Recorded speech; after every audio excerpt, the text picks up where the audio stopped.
Welcome to the 5th episode of East 2010 Recaps from Reality TV Warriors. My name is Michael Holmstone, and joining me, as always, is a Canadian who knows we'll take pity on him eventually, Logan Saunders. Good evening. Good evening. How was your birthday? This is the episode that's going to come out after your birthday. Did you enjoy yourself? I think I did. Who knows? It's still like 2 months away from us recording this, but weirdly, my brother asked me earlier. He's like, "Are you recording tonight?" And I'm like, "Yeah, we're midway through Vidum now." And he said, "Do you ever have a bit of fun with celebrations and stuff?" And I'm like, "Yeah, I always reference birthdays and Christmas, even though we record at completely inappropriate times for me to say Happy Christmas and things." And then, lo and behold, this is coming out on the 27th of July as it stands. So it's the closest one to your birthday. Yeah, it was crazy. Well, I climbed to the top of Mount Everest, and then all of my friends from Vernon were there. And I don't know how we all were able to be in sync with being able to take a 2-week holiday together at the same time, but it just happened to work out. That's so strange. 31 looks good on you. Yeah, it's going to be a solid 14 months of being 31, but I'll take it. It's your Korean age, that's all it is. Yeah. Or like in Yemen where no one knows their real birthday, everyone's birthday is just January 1st. And a bit of housekeeping from last week, even though it was like 4 weeks ago for us. There's at least 2 chain gangs that I haven't seen, which is Poland and Finland, and I don't have the stats to hand, thanks to Bindles, of whether exemptions were actually taken or whether the team won money on them. You don't have the stats? No, I don't. I think the Finnish version, it wasn't a doubling prize like Japan was. It was if everyone doesn't take the exemption, then the entire pot is doubled. I think that's the version. One of them had a weird rule like that for Chain Gang. I was talking to Bindles about it a few weeks ago. I see. Good to know what the Finns are doing. Finland's very important in the world right now. But yeah, there's at least 2 more Chain Gangs that we haven't covered on the podcast or I haven't seen yet. And I just thought you'd want to know after our discussion last week. And this was another very interesting episode. The karaoke challenge especially is quite an infamous challenge. What's surprising is I remember the island challenge the most out of these 3. Because I think this was the closest to me deciding Kim wasn't the mole. And I almost switched from Kim to Aryan at the end of this challenge.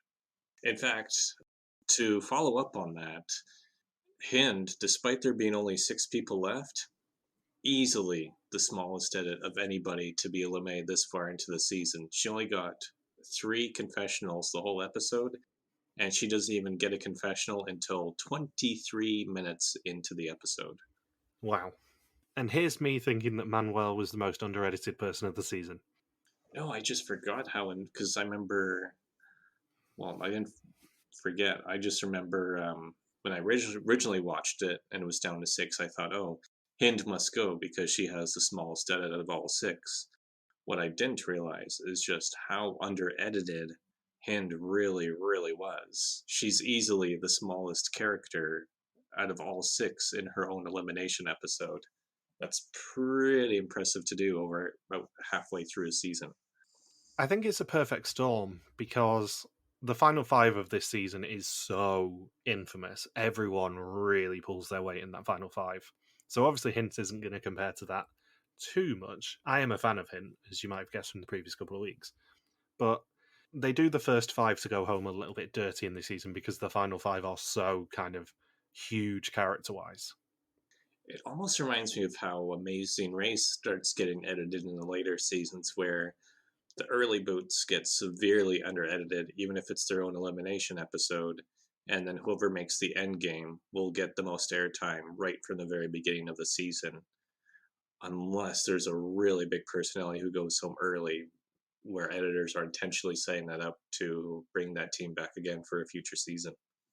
So previously, the final 7 went back to school before transporting sandbags across a route of indeterminate length. Frits shot the group by taking an exemption at Chain Gang, and the group got their revenge by raiding his luggage. Barbara was the first to see her screen after she was saved in the episode before, and it was red, which sent her home. Pieter Jan says at first they trusted each other, they kept their word to go for the money, but Frits was the one who betrayed them, costing the group €1,600. Barbara should regret her decision not to go for the exemption, as she was sent home, but Frits might still get his revenge.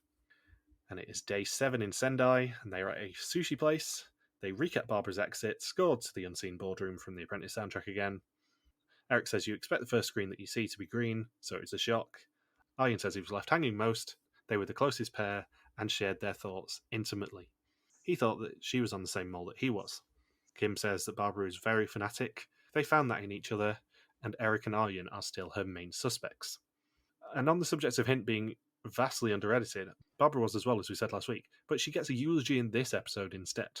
What the hell, guys? Yeah, it's not perfect editing by any means, because I haven't seen the next episode yet, but I don't think Hind gets a big eulogy at the start of next round.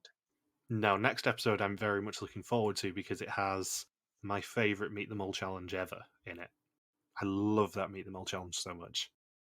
I like that Arjen refuses to believe he is on the wrong track to the point that he thinks that Barb changed her quiz strategy right when she sat down. Yeah, I can't remember who Arjen suspects either, which makes it worse. I probably should watch the end of this season again just to see who he suspects, but I can't remember who he does. And just to add another note about the quiz, specifically this week's quiz, we get a lot of silent quiz takers. Yeah, there's barely any test confessionals in this entire season. Yeah, because I think, only 2 or 3 out of the 6 say anything when they take the quiz. And that definitely changes because now it seems like it's mandatory that all remaining contestants speak about their suspicions. Well, if you think back to episode 2, we got one suspicion out of the final 9 people. Arguably, it was because of the face-to-face test twist, but still, we only got one suspicion. I think we only got 4 in the first episode. Yeah, it's just very surprising that we're on episode 5 and we're still given very, very little information about who people suspect.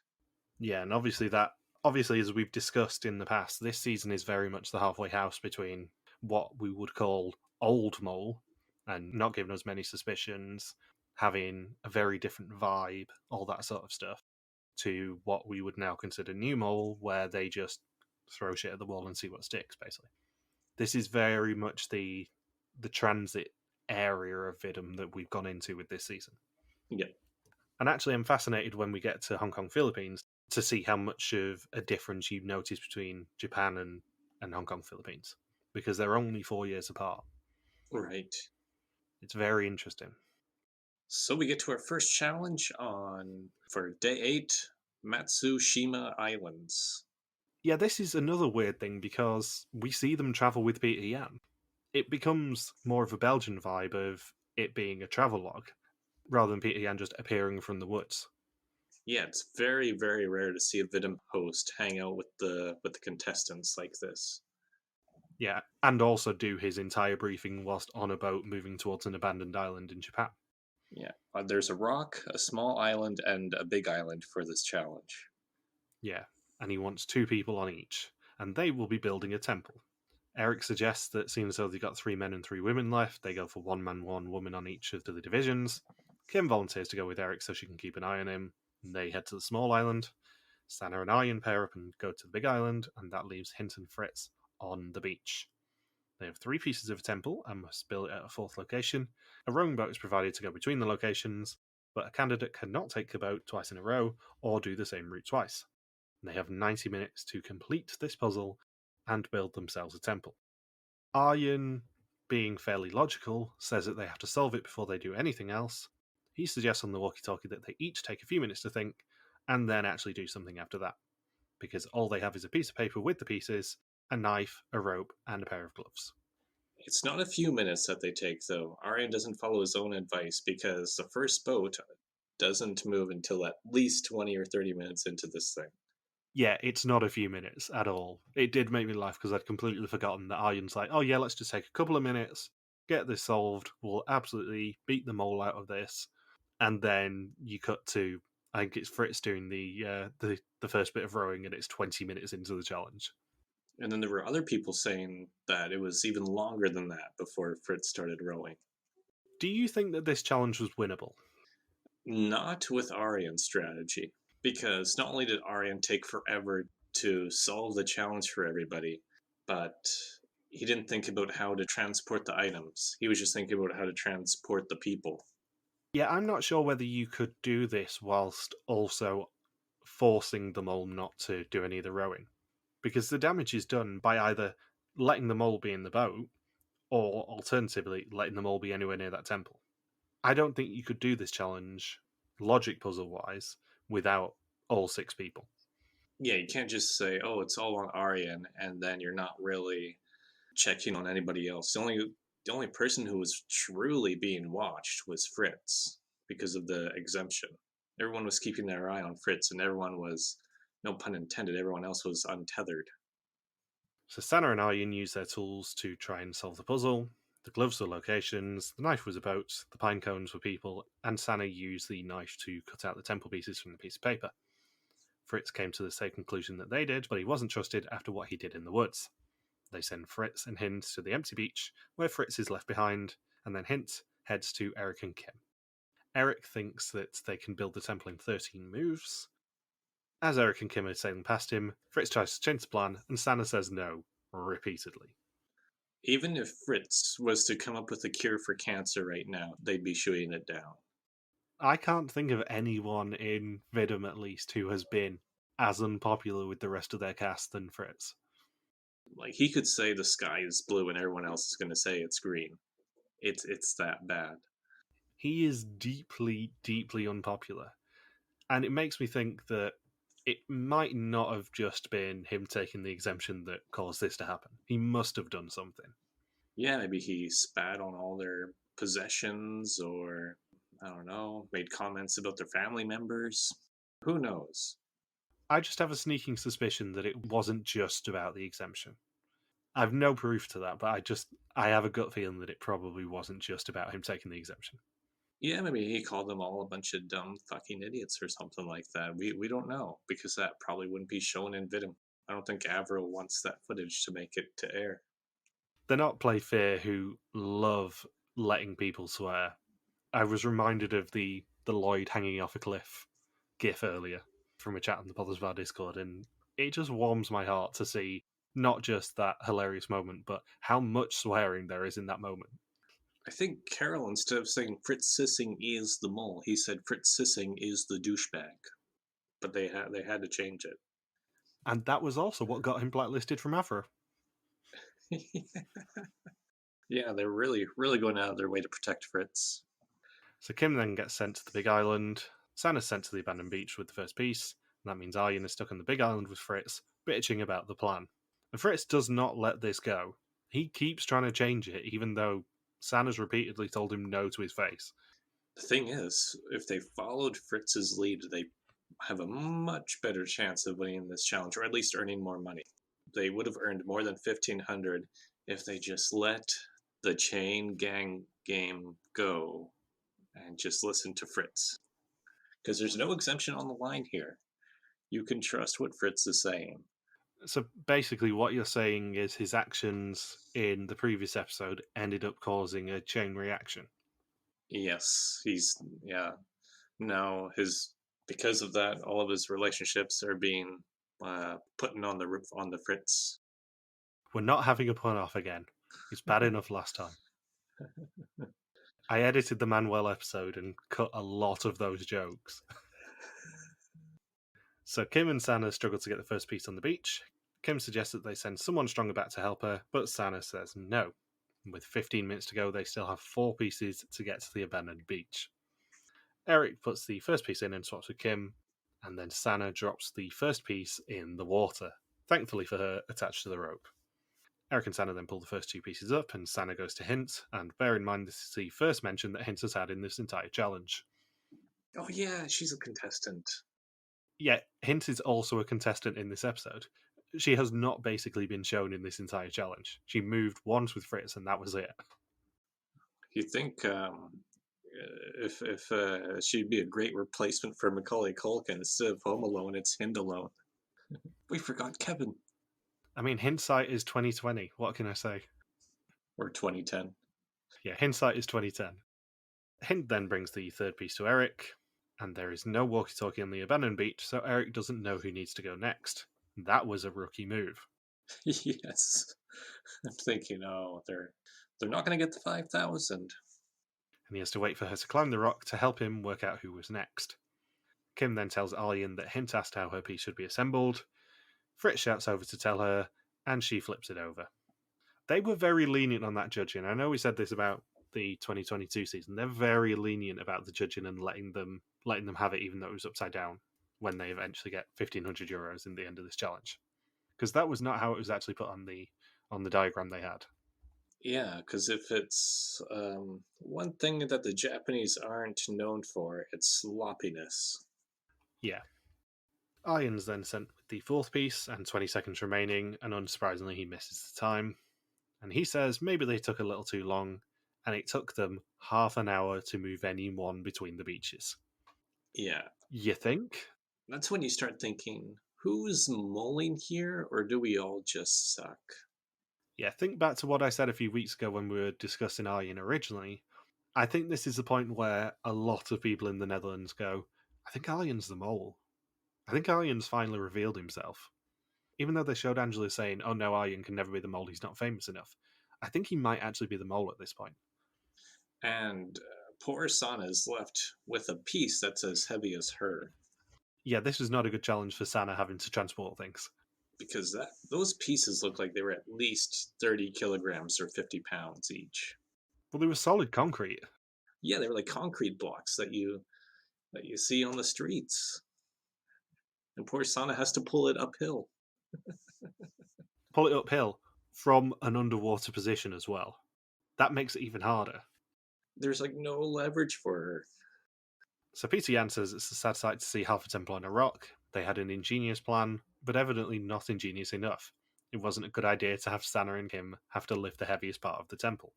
Their three pieces mean they earn a frankly generous €1,500, but had they got all five pieces, it would have been 5,000. Yeah, they give him a pretty easy time earning money in this challenge. Given what tasks are worth nowadays, newer seasons they tend to have to work quite a bit harder to earn €1,500 at a single challenge. So after the challenge, they then head to Yamagata.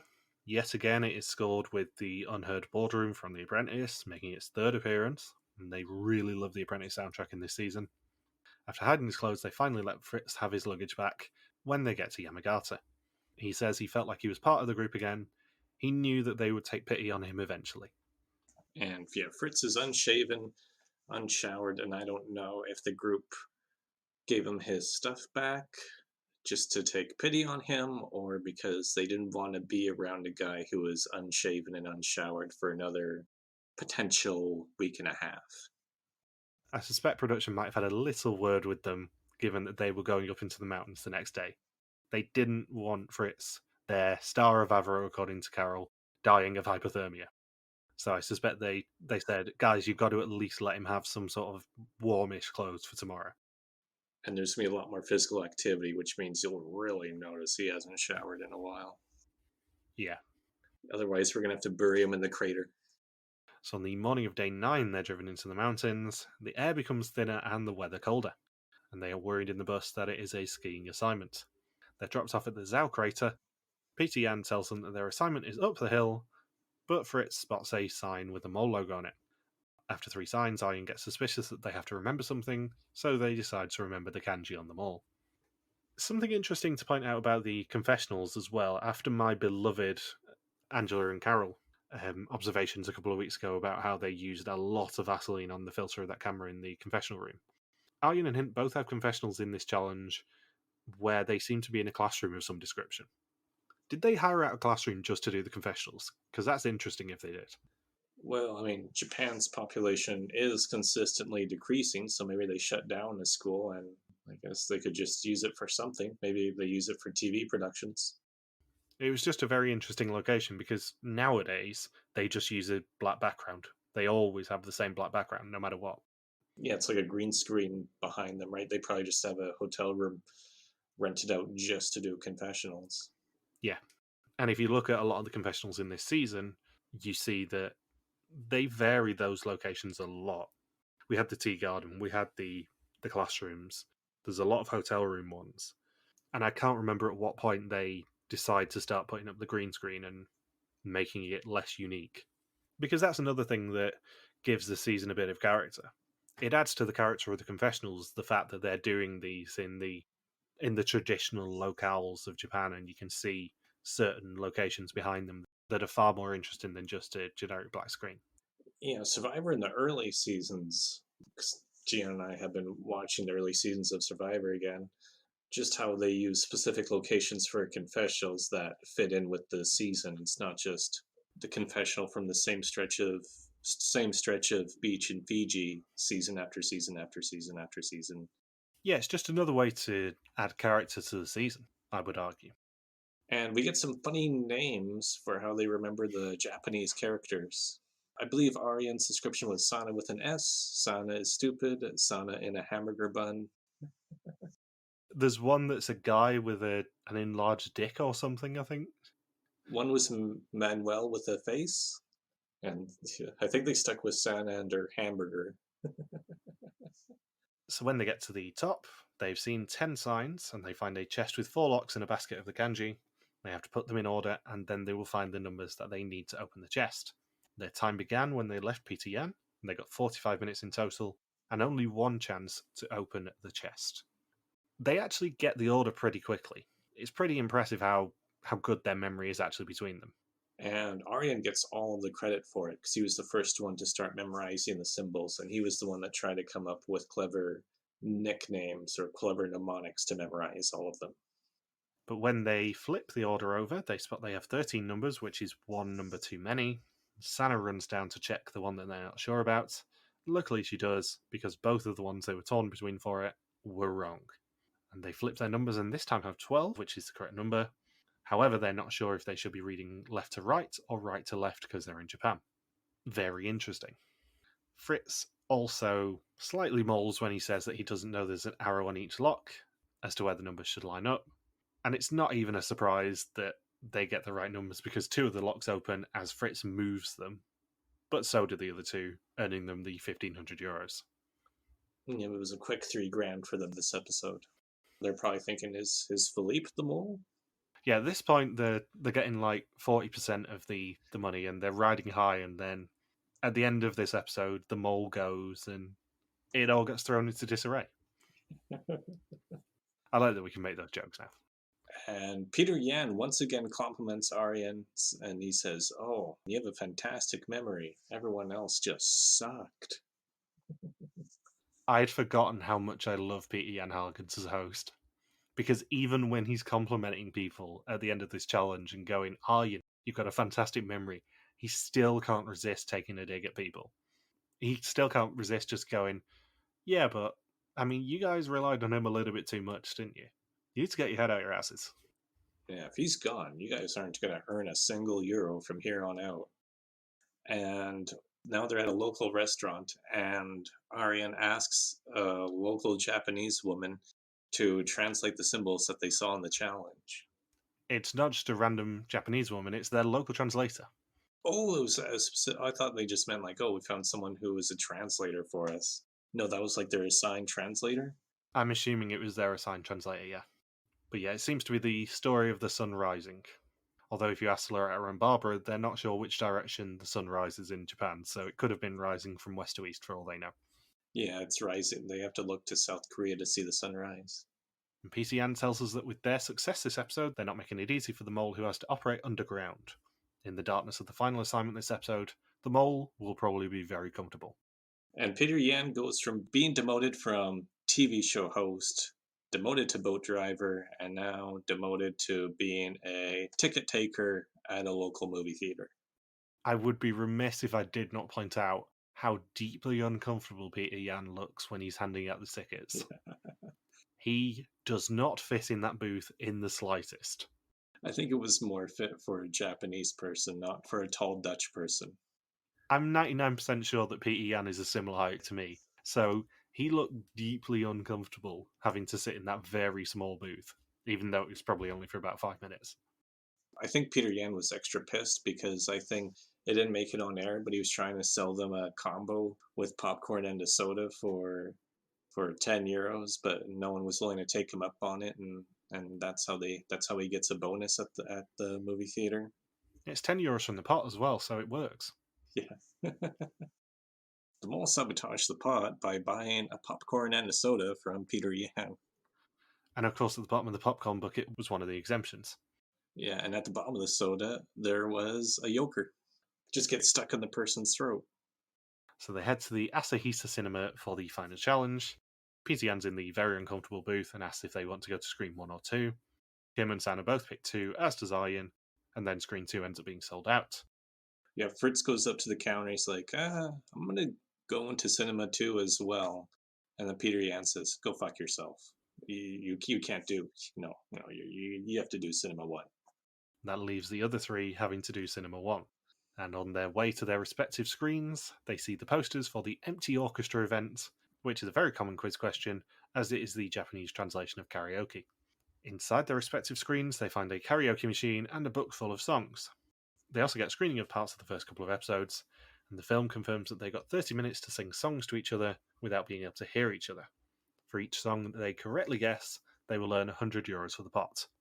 You know exactly what I'm going to say first about this challenge. Why is there no maximum?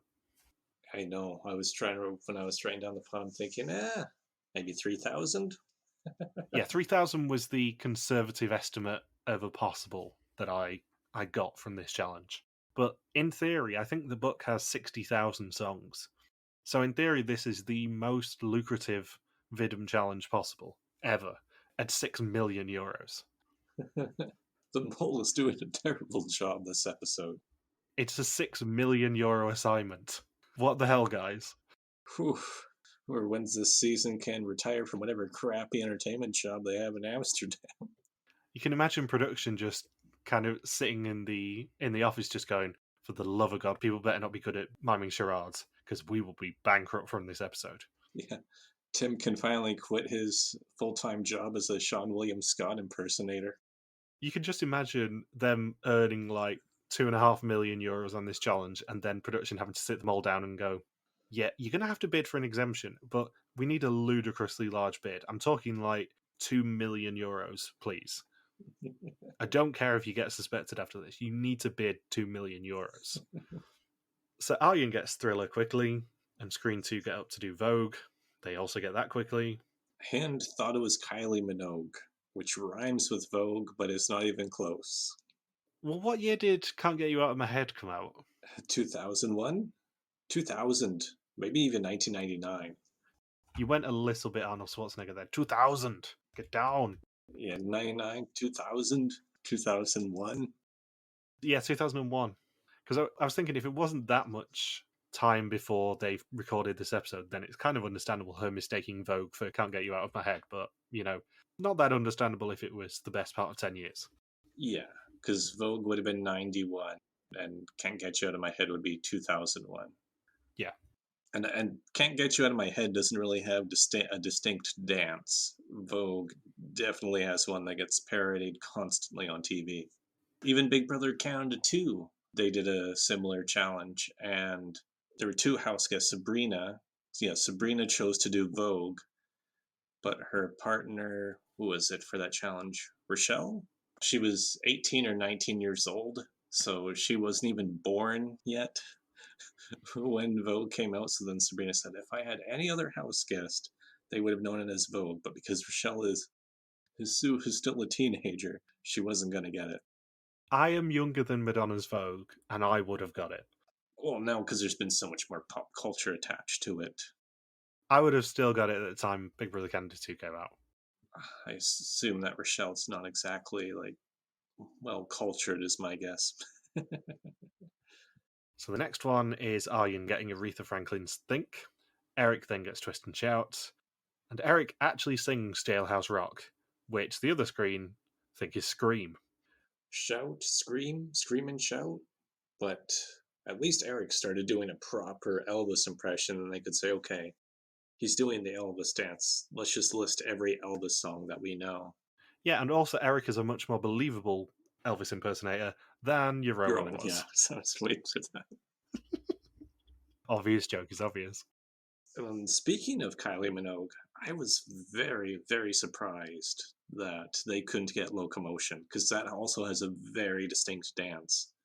I was surprised that their guesses were taking on a train, stuck on a train. And then they said, "Oh, there's no way we would have gotten locomotion." I'm thinking, "Are you kidding me?" I got that within like 1 second of watching it. That was a very clear dance, especially when you had Hind there referencing a Kylie Minogue song just a few minutes earlier. Yeah, we are the sort of people who would get hurdle in 1 second, though. That's the thing. You have to bear it in mind that we're probably more pop culture savvy than a lot of these people. Like, if you gave me 1 second of locomotion, I probably would have got it in that 1 second. Yeah. You also skipped over probably my favourite bit of this challenge, which is Kim's incredibly passive aggressive response to Eric just showing off and doing Jailhouse Rock. Because she actually says at one point that she just thinks, "Get to the point, Eric. Hurry up." What song are you doing? Stop showing off your dance moves. After the locomotion fail, Screen 1 then get Kung Fu Fighting, Screen 2 get Message in a Bottle, Screen 1 get the pretty obvious one, YMCA. Speaking of generation gap, when they were guessing Message in a Bottle, I was thinking, oh, don't you mean Genie in a Bottle? Well, Message in a Bottle, out of all the songs that we saw them try and do, is probably one of the harder ones. I'm not sure how you mime Message in a Bottle. But they got it right away, which shocked me. It's like, how do you struggle with Locomotion, Jailhouse Rock, but Message in a Bottle? How do you get that instantly? Is it like what David Hasselhoff is to Germany, Message in a Bottle is to the Dutch? And also, somehow, even though it was only just over a decade before, they struggle on My Heart Will Go On, even though it's probably one of the most famous songs in human history. Well, people just know it as the Titanic song. I can see why, if you're intense in the moment, you're going to think, oh crap, what's the title of that Titanic song with Celine Dion?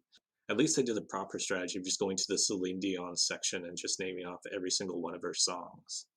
And then I was surprised how long it took them to get YMCA by the Village People. I mean, they still got it quickly, but that's one of those that has a very, very distinctive dance. Yeah. They struggle with certain songs that are pretty obvious, but then somehow get Money, Money, Money, and Eric also gets Skater Boy from Aryan doing a kickflip. Yeah. And then the final song is Hint's wonderful rendition of Sailing, which is a terribly difficult song to actually identify, but bloody hell, she's got some pipes on her. Who sings it? It's Rod Stewart, I think. Yeah, I felt good knowing that that's the song that made time run out. Because I was thinking, go with something that's universally known. Don't pick a Rod Stewart song unless it's Forever Young. Sailing is a Rod Stewart song. I've just double checked. Yeah, is that even in his top 3 of most famous songs? Yeah, so the top 3 for Google results on Rod Stewart is Do You Think I'm Sexy? Then I Don't Want to Talk About It, and then Sailing, and then Maggie May. Yeah, I would know Maggie May or Forever Young, but I would not know We Are Sailing. But yeah, Hint absolutely kills the song. It's good that on her departure episode we just give her the opportunity to, show what her talent really is. Yep. And then Pieter Jan time runs out, and Pieter Jan compliments Eric's interpretation of a sailboat with so much sarcasm there. And I'm thinking, that would pretty much be what I would say after watching that. I feel like Pieter Jan would definitely be friends with us, but I would be scared that he would just roast me at some point. You just hope that his English just isn't quite good enough for him to be that witty. And then he's like, I can't butcher the delivery on roasting these two guys. I better hold back.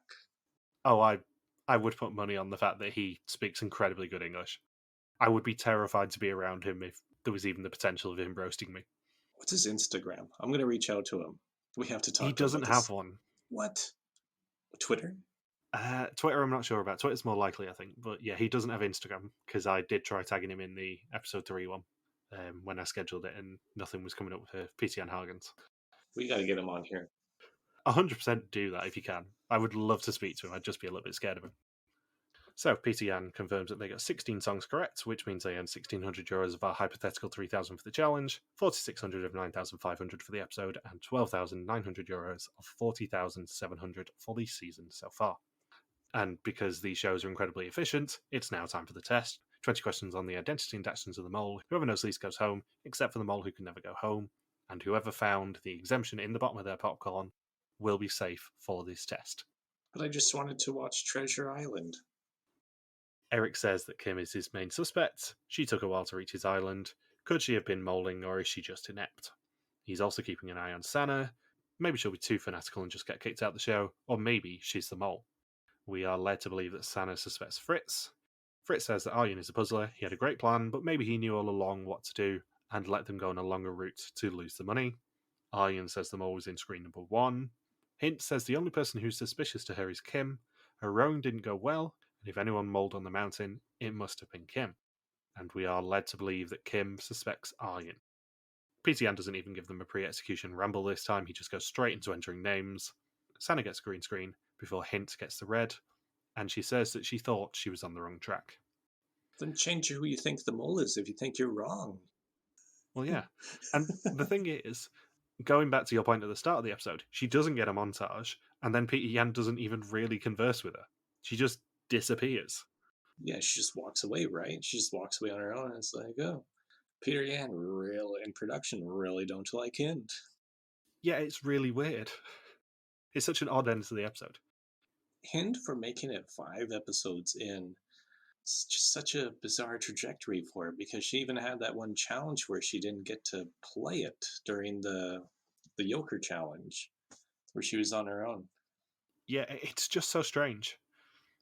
Because I was, after the 3rd challenge ended, I'm thinking, these are shorter 15-minute episodes. This episode feels like it's gone for close to 50 minutes. And I look, and there were only, I think it was barely 6 minutes left for both quiz and the execution and the goodbye and the closing credits. And I was thinking, is it just first name goes home? And then we see the quiz, and it's very, very brief.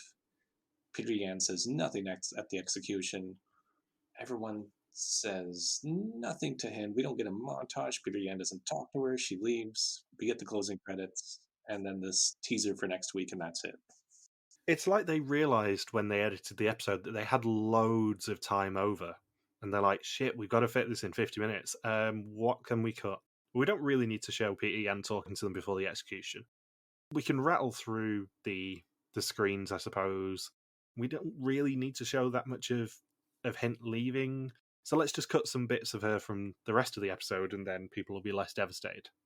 It's like they deliberately purpled her because they'd messed up the edit.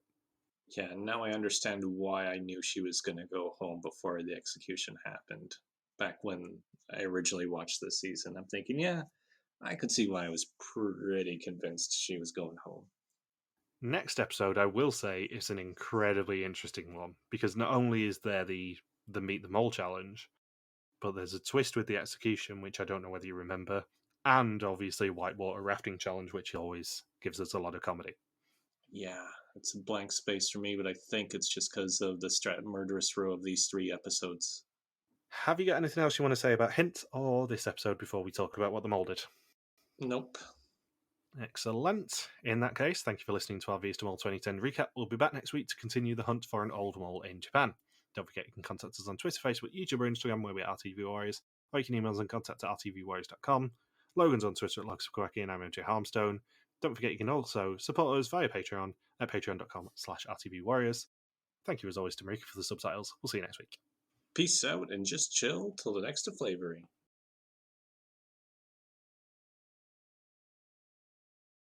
So, what did the mole do? I think the mole, if I am not mistaken, put the heavy temple piece into the water. Oh god, yeah. I think I distinctly remember that. That had Kim written all over it. Sorry, Sana. It was all your fault. I definitely didn't use my strength to push it back in, or pretend to pull on the rope. There is an interesting moment that I spotted during the second challenge that I don't think they even draw attention to at the end of the season, which is that when Frits and Arjen start seeing the signs, she actually tells Frits that the signs just say "to the crater." Yes, I wrote that down too. As if Kim knows Japanese. Yeah, I don't think they draw attention to that at the end of the season, which is very interesting. Yeah, then Arjen is just trying to memorize it all anyway. And she also tries to muddy the water when she's on her own in the boat with Frits, changing the plan. Yeah. She's very amenable to changing the plan and causing a little bit of chaos there. Yeah, she really went in on sabotaging the island challenge. The interesting thing for me off the back of our discussion about Hint being really under-edited and them essentially yada-yadaing through her exit is her suspicion we saw was that Kim is the mole. So how the hell does she go home? Yes, that's right. Her final confessional of the episode, her third of three confessionals, was about Kim. So I can see why the audience wasn't really on Kim if they're thinking, well, Hind has clearly just kept going all in on one person and doesn't have any coalitions and isn't really sharing information with anybody. So I guess Kim can't be the mole then. I wouldn't be surprised if that's what the audience thought. And then everyone focuses on Aryan for the next 2 weeks. The twist at the execution next time is that you can buy yourself an exemption for money out of the pot. I completely forgot about that twist. And if the person who gets a red screen, or was meant to get the red screen, buys an exemption, then they all go through to episode 7. And I don't think Kim really did too much during the karaoke challenge, except I would assume intentionally not guess the song. Pretty much copy the Frederick Vanderwall methods of sabotaging during the charades challenge in Celebrity Mole Hawaii. Yeah, I don't know what the route to mole is on that challenge, because obviously she couldn't have an earpiece to hear what the other songs were. No, I would assume just if she was pretty confident what the song was, just not say the title, or if somebody was really on the wrong track and she knew they were on the wrong track, then just feed off of that and try to go down that path. Yeah. You got anything else to say? Nope. I'm just glad we kept it under an hour. So am I. In that case, we'll see you next week. Peace out.